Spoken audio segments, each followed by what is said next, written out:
Telugu Desam party జిల్లా అధ్యక్షులు MLA Ramaraju గారితో, అలాగే భారతీయ జనతా పార్టీ ఎంపీ అభ్యర్థి శ్రీనివాస వర్మ గారు, ముత్యాల రత్నం గారు, జనసేన ఉండి ఇన్ఛార్జ్ జుత్తిగా నాగరాజు గారు, ఎమ్మెల్సీ పాందూరు శ్రీని గారు, సత్యనారాయణ రాజు గారు అందరూ కలిసి 2 సెట్ల నామినేషన్ ని అనుకున్న టైంకి, అనుకున్న ముహూర్తానికి సబ్మిట్ చేయడం జరిగింది. సో అద్భుతమైన విజయాన్ని అందించాలని చెప్పి మీడియా ద్వారా కోరుకుంటున్నాం. చాలా మంది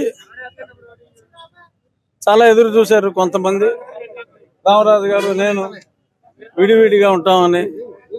కలిసే ఉన్నాం, కలిసే ఉంటాం. ఇంత ముందు కూడా కలిసే ఉన్నాం.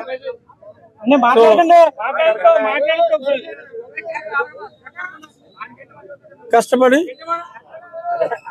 వాతావరణం ఎంత సానుకూలంగా ఉన్నప్పటికీ కూడా కష్టపడి అత్యధిక మెజారిటీ సాధించే దిశగా రామరాజు గారి నాయకత్వంలో ముందుకెళ్తాం. ఇప్పుడు మొన్న పివిఎల్ గారు ఇక్కడ నామినేషన్ వేస్తే పంచుకోట బద్దలు కొడతారని విలేకరులు అడిగిన ప్రశ్నకి ఆల్రెడీ 3 వ్యక్తులు వచ్చి వాళ్ళ కోట వాళ్ళే పగలగొట్టేసుకున్నారు, ఇంకా మేము పగలగొట్టేది ఏముంది, మాదే గెలుపు అని చెప్పేసి ఆయన మొన్న ప్రెస్ మీట్ లో చెప్పారు. సో ఇప్పుడు ఆయన ఓటమి అంగీకరించినట్టే కదా, కోట బదలగొట్టలేదు కదా. మా కోట చెక్కు చెదరదు, మా స్నేహం చెక్కు చెదరదు. పక్క వాళ్ళు కొట్టుకుంటారని బాగుపడదామని చూసేవాళ్ళు ఎప్పుడు మన లోకల్ భాషలో చెప్తే బాగోదు కాబట్టి అంతే.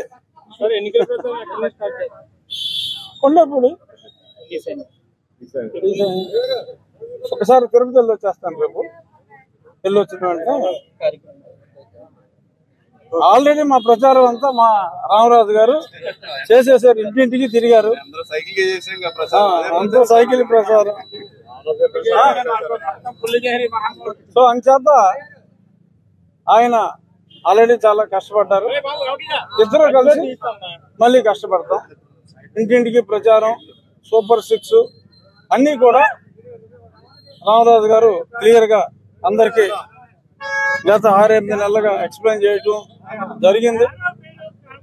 సో వీలైనన్ని స్ట్రీట్ కార్నర్ మీటింగ్లు, సమయం తక్కువ ఉంది కాబట్టి వీలైనన్ని స్ట్రీట్ కార్నర్ మీటింగ్లు చేయటం. మా ఇంట్లో వాళ్ళందరూ కూడా ప్రచారంలో పాల్గొంటారు. నా కుమారుడు సెపరేట్ గా, కుమార్తె సెపరేట్ గా, నా వైఫ్ సెపరేట్ గా, వాళ్ళు డోర్ టు డోర్ వాళ్ళ ప్రచారం ఉంటుంది.